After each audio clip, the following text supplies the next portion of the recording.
이런 토론 제의를 받으셨을 때 각자 어떤 생각이 드셨는지 먼저 좀 궁금한데. 아마 이준석 대표는 모르실 텐데 재작년에 국민의힘 전당대회 출마하셨을 때 제가 마음속으로 응원을 굉장히 많이 했었습니다.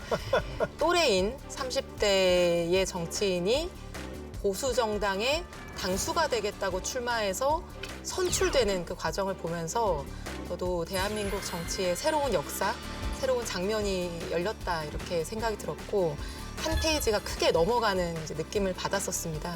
저도 이제 이소영 의원을 보면서 역사의 한 페이지가 넘어가는 걸 느꼈던 것이 우리 당 출신으로서 이제 국토부 장관 지내고 계시는 원희룡 장관 그분에 대해 가지고 아주 송곳 질의를 하면서 이소영 의원이 저희 나이대를 또 대변해서 정치하는 거 보고 굉장히 놀랍고 저는 배지가 없어서 상임위장에 못 가지만은 이소영 의원이 제목까지 해가지고 정부 견제하는 역할 충실히 잘하고 계신 거 항상 재밌게 봤습니다. 네. 저랑 나이만 같은 게 아니라 생일은 하루 차이 나더라고요. 아유, 그래요. 네. 그래요?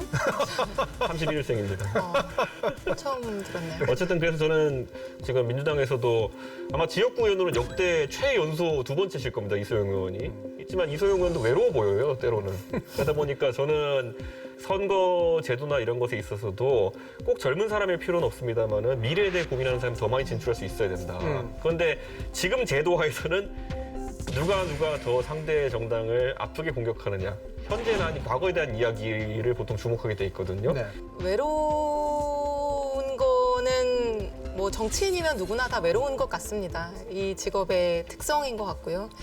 근데 지금 이제 우리 정치가 어떤 중요한 이슈들이 굉장히 많은데 아젠다가 많은데 그것들이 해결되지 않는 것들이 기본적으로는 여야 그리고 양 정치 세력 사이에 대화와 타협이 완전히 실종된 상황인 것 같아요. 양평고속도로 문제도 마찬가지인데요.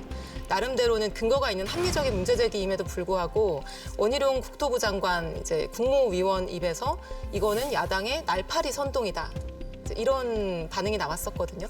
그런 걸 좀 탈피하기 위해서 다원화된 토론을 해야 되는 것이고요. 낙인 찍기 없애야 됩니다.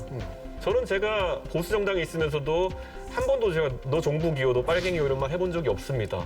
그래서 제가 그때 뭐 여성 할당제 같은 제도적인 문제에 대해서 얘기 꺼내면은 너 여성 혐오지 뭐 이런 식으로 갖다 붙이는데 사실 이게 토론을 가장 저해하는 요소 중에 하나입니다.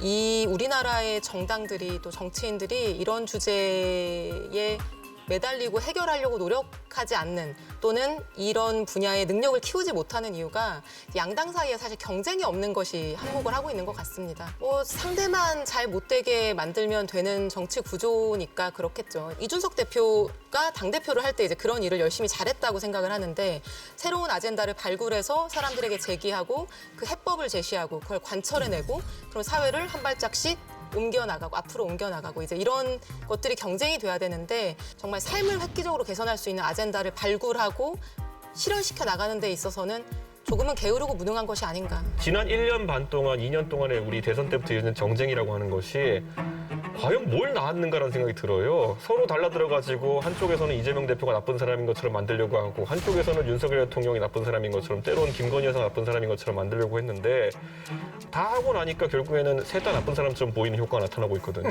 저는 이 비생산적인 정치에 있어가지고 좌절감을 넘어가지고 이제 위기의식을 느낍니다.